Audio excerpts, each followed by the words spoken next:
What do you think about the thought of those who take their tax refunds and get stocks versus savings?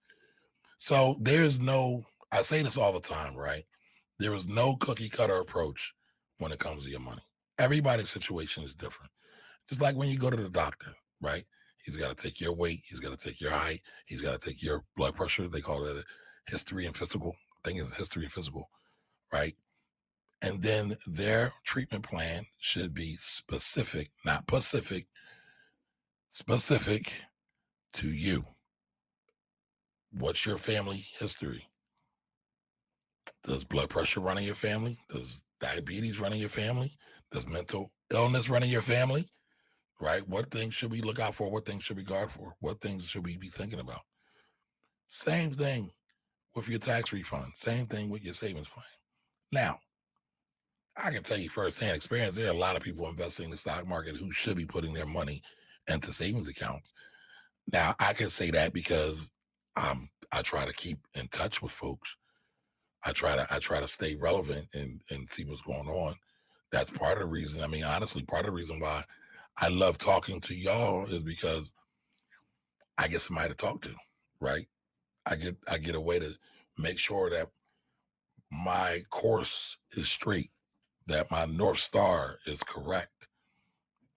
And I get people who will say, hey, I want to put my whole tax refund in Bitcoin and don't understand Bitcoin. And that's why y'all call me a Bitcoin hater, because I talk about that, right? Or people who will put their whole tax refund into the stocks. I'm not mad at that. I'm again, but what's your situation like? Do you have enough money in your opportunity fund so you can survive the next emergency and find any opportunities that might be available for you? So I tell everybody, and people think I'm crazy. Everybody should have a year's worth of income and savings, a year, not 3 months of expenses, not 6 months of expenses. Now, don't let that scare you. It's a goal. It's a guidepost, right? There's levels to it. There's baby steps, right? But here's the thing. Everybody I know that when they have a baby, they usually have dreams of them going to college or doing something great. But when we talk about our money and our savings, we don't have the same feelings at all. We'll just be la di da di da. And then so some parents start putting money away. They're getting ready for their children to go to college. You should do the same thing for your everyday finances. Start stacking that bread away. Listen, what the show I just did, the one about the 401k plans where I did the Black Investor Survey. And again, Ariel Investments. I'm a big fan of John Rogers, big fan of Melody Hobson.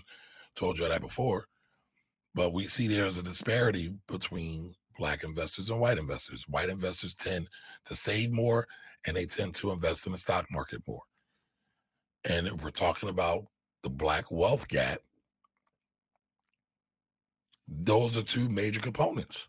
So not only are they buying homes, the white counterparts, they're buying homes, they're savings more, they're saving more, they're putting more in their 401ks on average.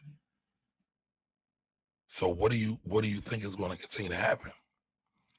But again, when we look at black folks, when we look at it as a community, I would rather to see black folks, let's say, not invest into the stock market, decrease their investments in the stock market by 50%, take that 50% and put it in the savings.